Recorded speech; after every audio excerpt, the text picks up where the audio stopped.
Donc Pierre-Antoine Gilloin, donc je suis psychologue clinicien, je travaille à l'hôpital d'Argenteuil en psychiatrie et je viens vous présenter le programme Pro-Famille. Je viens vous le présenter en tant que co-animateur du programme. Euh, Donc Pro-Famille, qu'est-ce que c'est? C'est un programme de psychoéducation. Je vais vous montrer comment on peut aller justement de la psychoéducation à l'éducation thérapeutique. Donc c'est un programme de psychoéducation qui est d'origine québécoise. Donc ça a été importé en France dans les années 2000. Alors là, j'ai écrit par le GHU de Sainte-Anne, mais en soi, c'est par l'équipe de Strasbourg, tout simplement. Et puis après, ça a été centralisé à Sainte-Anne. Donc maintenant, tout passe par Sainte-Anne. Aujourd'hui, Profamille, qu'est-ce que c'est? C'est 70 équipes en France et 80 en francophonie. Donc on compte la Belgique, le Luxembourg.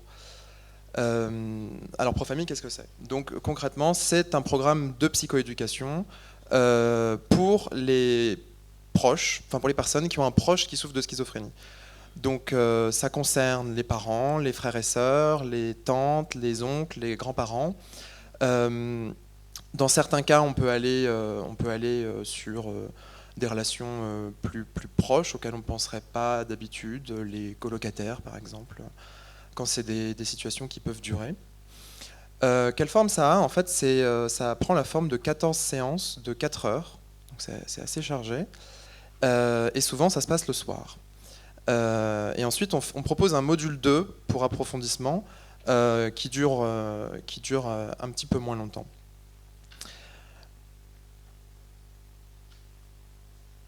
Donc l'idée de Pro-Famille à la base, c'est d'accueillir des familles qui généralement ne sont pas impliquées en fait dans les cercles, dans les parcours de soins des personnes qui souffrent de schizophrénie. C'est-à-dire que souvent les familles, dans le meilleur cas, vont être conviées en fait à un entretien familial au moment de l'hospitalisation, mais la plupart du temps, dans le suivi des patients, les familles ne vont pas être impliquées. Et c'est assez dommage parce que la plupart du temps, ces familles sont en fait les premiers aidants des personnes qui souffrent de schizophrénie. Donc ça fait d'eux et d'elles une ressource totale. Et le constat de Profamille, c'est que quand on accompagne les familles, quand on les aide à comprendre la maladie, à voir comment on peut l'accompagner, la gérer, et ben en fait, les patients se portent mieux. Mais ça, j'y reviens juste après. Donc, quelle forme ça prend? Et ben, en fait, donc là, je vous ai mis le module 1. Donc, sur ces 14 séances, en fait, on va d'abord commencer par une éducation sur la maladie. Donc, c'est la même chose que l'éducation thérapeutique, si ce n'est que c'est beaucoup plus poussé. Et c'est adressé aux parents.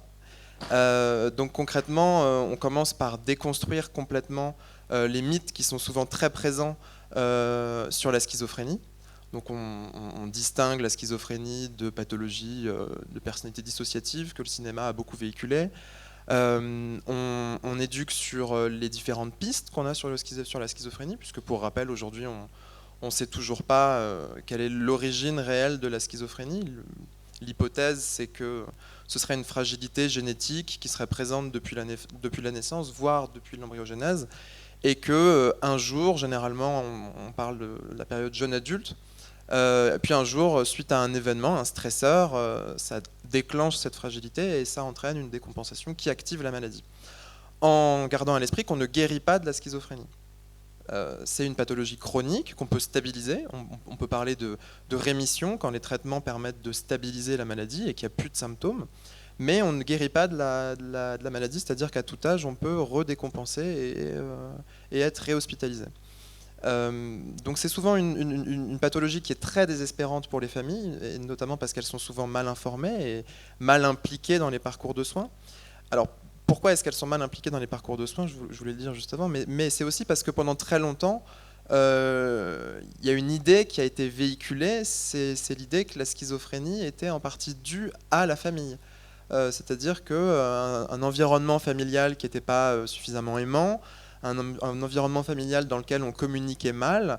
On a certaines théories cliniques ont jugé que c'était l'environnement familial qui allait générer la schizophrénie chez un patient qui finalement serait le symptôme de sa famille dysfonctionnelle.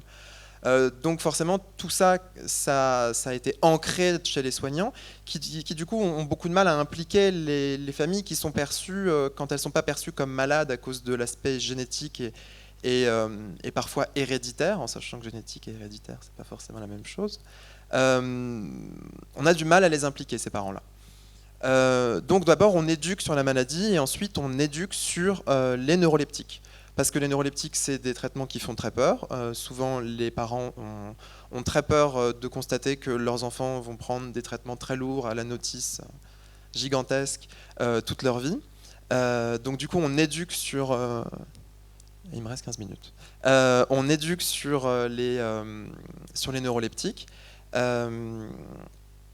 Alors, on peut faire intervenir des personnes pendant les séances si jamais on juge que ça peut être pertinent. Par exemple, sur la séance des neuroleptiques, si on est largué, on peut faire intervenir un psychiatre.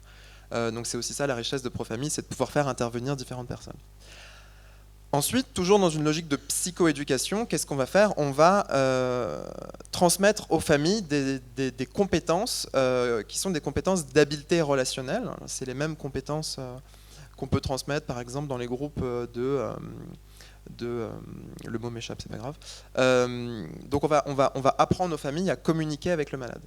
Alors, dit comme ça peut être étrange, mais en fait, l'idée d'origine que la schizophrénie était due à une mauvaise communication dans la famille, eh ben, en fait, un jour, on s'est rendu compte que non, c'est la schizophrénie qui vient perturber la communication dans la famille, puisque la pathologie, en raison des symptômes, va venir faire dysfonctionner la communication familiale. C'est-à-dire que une simple demande comme est-ce que tu peux mettre les couverts au lave-vaisselle peut déclencher une crise qui peut amener à une décompensation, donc à beaucoup de culpabilité de la part des familles.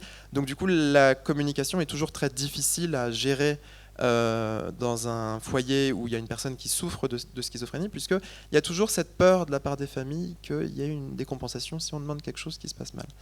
Donc on leur apprend à communiquer avec les personnes qui souffrent de schizophrénie. Donc il y a des techniques, faire une demande, savoir poser une limite. C'est des techniques communicationnelles qui sont simples, mais qui sont dures à acquérir, parce qu'on travaille avec des automatismes qui sont ancrés depuis très longtemps. Par exemple, l'automatisme de faire un reproche. T'as toujours pas rangé la vaisselle. On leur apprend que... Comme en fait dans la schizophrénie, il y a un déficit de compréhension du contexte et un déficit de compréhension des émotions des autres, il y a certaines formulations de phrases qu'on peut faire qui peuvent être mal interprétées en face et du coup avoir une réaction qui va être inadaptée. Donc on leur apprend à communiquer de manière la plus performante possible pour que la personne qui souffre de schizophrénie puisse comprendre et puisse justement s'adapter à la vie du foyer qui peut être du coup tout à fait normale.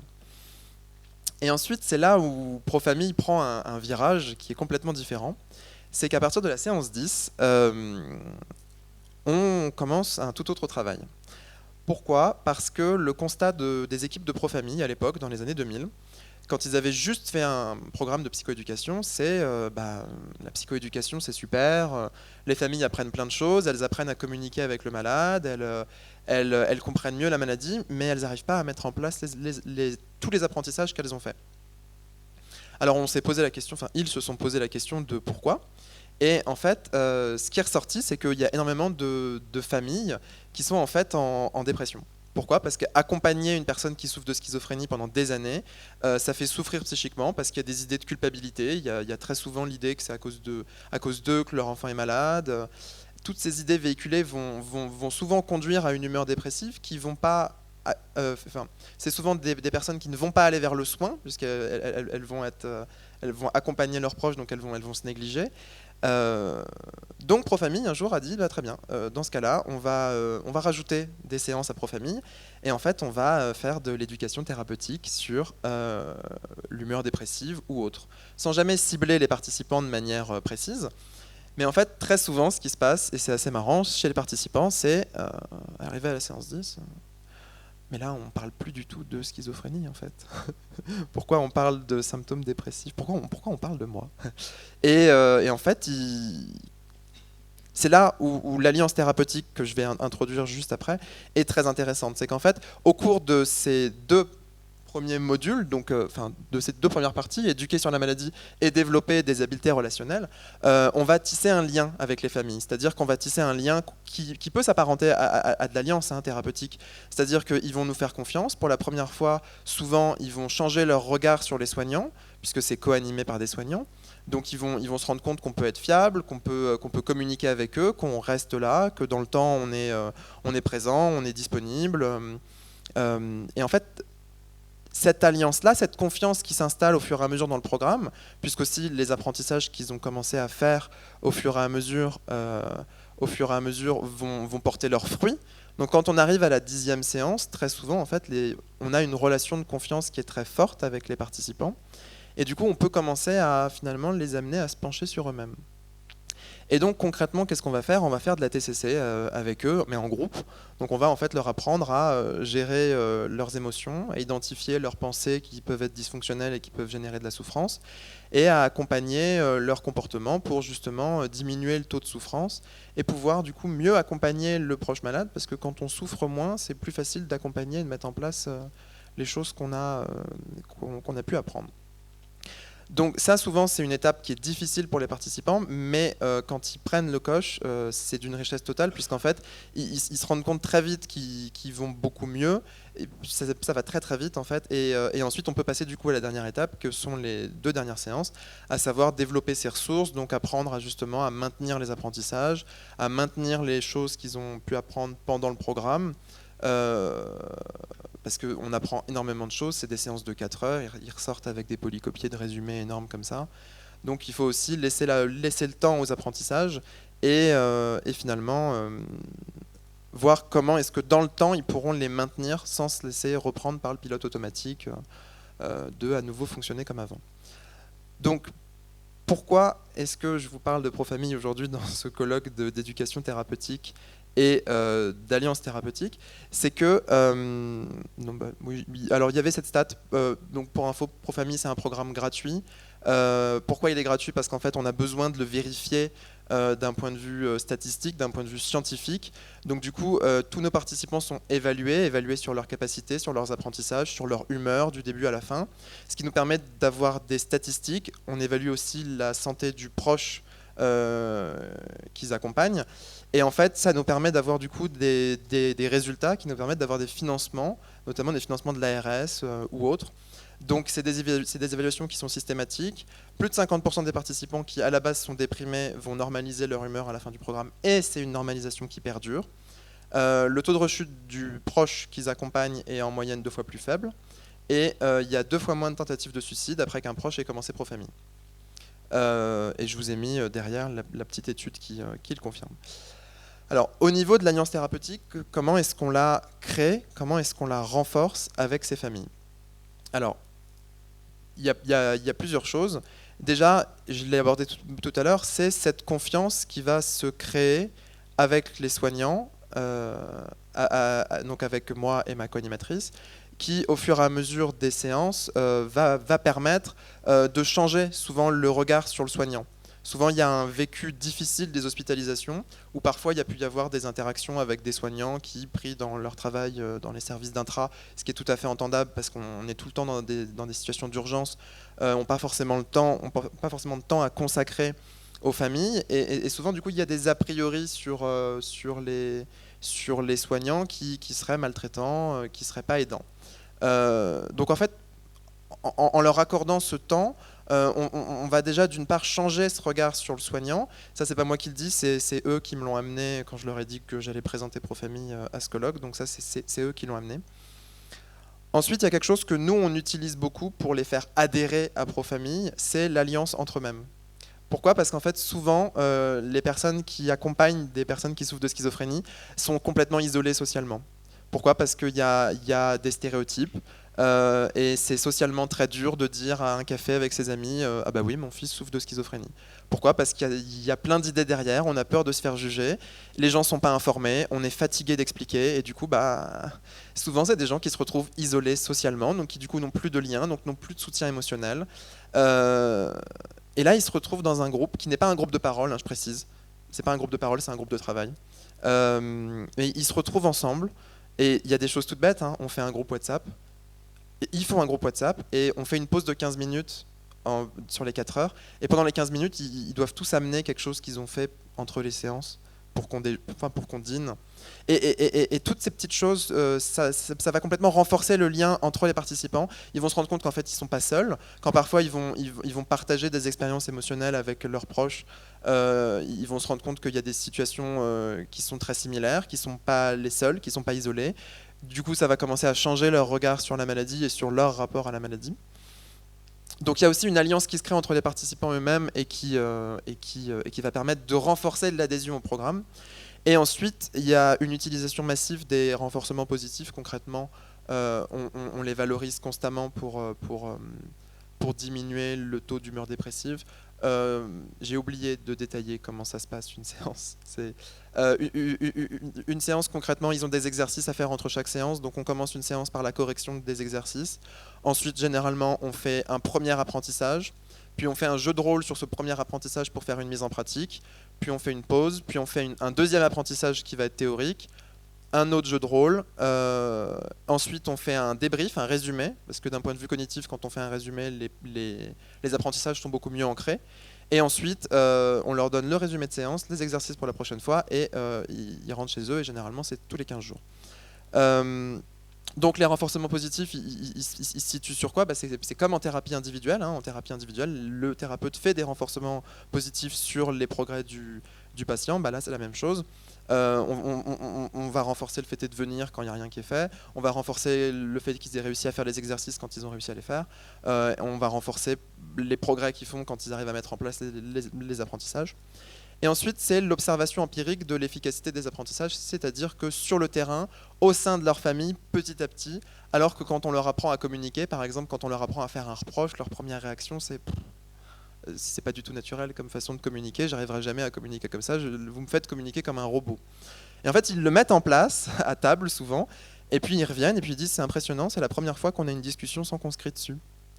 Et petit à petit, comme ça, ils vont se rendre compte que ce qu'ils apprennent, ça marche. Donc tout ça, ça participe justement au lien de confiance qui va se tisser, à l'adhésion au programme, à l'adhésion aux idées qu'on leur transmet. Et à quel moment ça devient de l'éducation thérapeutique et plus de la psychoéducation ? C'est que tous ces apprentissages qu'ils font, toutes ces choses qu'ils apprennent à faire, en fait, ils réalisent un transfert d'apprentissage sur leurs proches. C'est-à-dire que les connaissances qu'ils acquièrent sur la maladie, souvent les patients, ils ne comprennent pas le trouble parce qu'ils ne leur est pas expliqué. Ils leur transmettent, ils s'assoient, ils leur expliquent, voilà, dans le cortex préfrontal, il y a ci, il y a un déficit dans le cortex préfrontal, c'est pour ça que souvent les émotions, tu as du mal à les comprendre. Tout ça, c'est accompagné. Ensuite, voilà, vraiment dans une logique cognitive, ils vont transférer tous leurs apprentissages sur leurs proches. Et c'est à ce moment-là en fait, que ça devient de l'éducation thérapeutique. Mais ce qui est intéressant, c'est que ce n'est pas nous qui le faisons, c'est eux. Et le lien est d'autant plus fort. Et quelque chose que j'ai oublié de préciser, mais qui est très important, Profamille, depuis quelques années, a pris un virage. C'est qu'on a constaté que quand on fait co-animer le groupe par un ancien participant, il y a une bien meilleure adhésion au programme. Pourquoi ? Parce que tout simplement, quand vous avez des familles et que vous vous retrouvez face à 2 psys ou un psy ou une infirmière, il y a toujours cette idée de « oui, c'est bien beau, mais vous n'avez pas ça à la maison, vous ne savez pas comment ça se passe ». En fait, quand on prend une personne qui a fait Profamille et qu'on le prend en co-animateur, ça c'est mis en échec et en fait ils vont pouvoir s'identifier à la personne qui aujourd'hui peut co-animer, qui s'en est pas sorti parce qu'il n'y a pas forcément de désespoir, mais qui en tout cas a réussi à mettre en place ça, peut justement amener des observations empiriques en disant oui ça marche, j'ai pu le faire. Et ce partage d'expérience là, il renforce d'environ 20% l'adhésion au programme, donc c'est encore plus intéressant. Donc là, Profamille nous encourage de plus en plus à co-animer les groupes avec des anciens participants. Voilà en quoi l'alliance thérapeutique se construit dans le programme Profamille et en quoi on passe de la psychoéducation à l'éducation thérapeutique. Je vous remercie de votre attention.